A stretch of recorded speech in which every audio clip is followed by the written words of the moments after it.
नमस्कार। आप देख रहे हैं रोहतास वाणी। रोहतास पुलिस ने कई कांडों के वांछित अपराधी अजीत यादव को आज धर दबोचा, जिसकी तलाश कई वर्षों से पुलिस द्वारा की जा रही थी। अब तक कई थानों के दर्जनों संगीन अपराध को अंजाम दे चुका है अजीत यादव।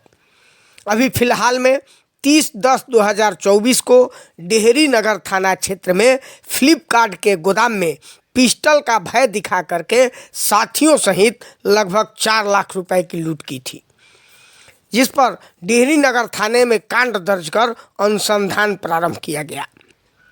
इस अनुसंधान के लिए अनुमंडल पुलिस पदाधिकारी डेहरी 1 एवं डीआईओ रोहतास की टीम को लगाया गया, जिसमें स्पष्ट हुआ कि यह कांड अजीत यादव गिरोह ने किया है। बस एसपी रोहतास रोशन कुमार ने उद्भेदन के लिए टीम गठित कर इस कांड का तुरंत उद्भेदन के लिए आदेश जारी किया। इसमें टीम ने आज अजीत यादव को गिरफ्तार कर इस कांड का उद्भेदन किया और अन्य साथियों की तलाश जारी है। सुनिए उद्भेदन पर एसपी रोहतास रोशन कुमार ने क्या कहा। ये 30 अक्टूबर को रात के 9:50 के आसपास डेहरी थाना अंतर्गत जक्की बीघा में एक फ्लिपकार्ट का कलेक्शन सेंटर है। वहाँ 6-7 की संख्या में अपराधी आए थे और जो वहाँ के कैशियर थे उनसे 4 लाख रुपए के आसपास लूट के ले गए थे, जिसमें जो कर्मचारी थे उनको बंधक बनाने के बाद ये घटना को अंजाम दिया गया था। घटना का सीसीटीवी फुटेज भी प्राप्त हुआ था और उसमें वहाँ के भी कुछ लोगों की भूमिका संदिग्ध उस समय ही प्रतीत हुई थी, लेकिन अब तक साक्ष्य नहीं होने के कारण उन पर आगे कोई कार्रवाई नहीं की गई। जो सीसीटीवी फुटेज प्राप्त हुआ था उसमें जो अपराधी थे उनकी पहचान करने पर यह थोड़े दिनों बाद स्पष्ट हो गया कि इसमें अजीत यादव है, जो एक कुख्यात अपराधी है। उसके पूरे गिरोह के होने के बारे में स्पष्ट सूचना मिली। उसके बाद चूँकि घटना गंभीर थी और दशहरा के मौके पर ये घटना हुई थी, इसलिए इसमें अनुमंडल पुलिस पदाधिकारी डेहरी 1 के नेतृत्व में डीआईओ की टीम जो राहुल और सुशांत हैं इंस्पेक्टर, उनके निर्देशन में काम कर रही थी। इस टीम द्वारा को सूचना मिली कि ये अजीत यादव जो है ये अभी कोड़ीगोला क्षेत्र में ही छुप कर रह रहा है और अलग अलग जगह पे रहता है। इसी आधार पे एक स्पेशल टीम बनाकर इनके द्वारा छापेमारी की गई, जिसमें अजीत यादव को गिरफ्तार किया गया है। उसके पास से एक चोरी की मोटरसाइकिल बरामद हुई। इससे पहले आप सबको पता होगा कि आलमपुर बाजार के जो स्वर्ण व्यवसायी थे सूरज सोनी, उसकी हत्या हुई थी।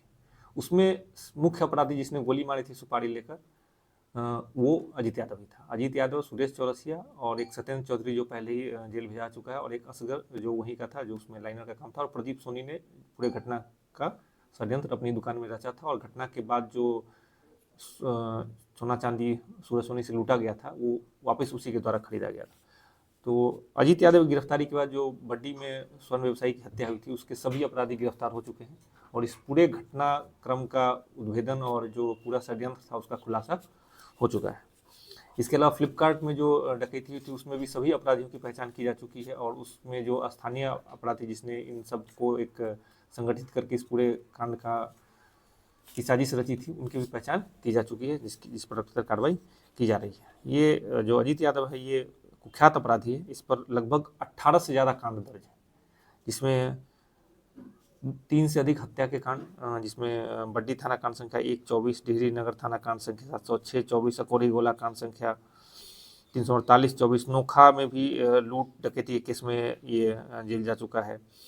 इसके अलावा आर्म्स एक्ट के केस और औरंगाबाद जिले में हत्या का केस, बघेला में भी SC/ST एक्ट का केस। अभी तक 12 कांडों में इसका संलिप्तता के संबंध में स्पष्ट साक्ष्य मिला, जबकि इससे पूछताछ में स्वयं इसके द्वारा लगभग 18 से ज़्यादा कांडों में सम्मिलित होने की बात बताई गई है। इससे अग्रतर पूछताछ जारी है। इसको रिमांड पर लेकर भी इससे के साथ जो अन्य अपराधी हैं उनसे पूछताछ की जाएगी।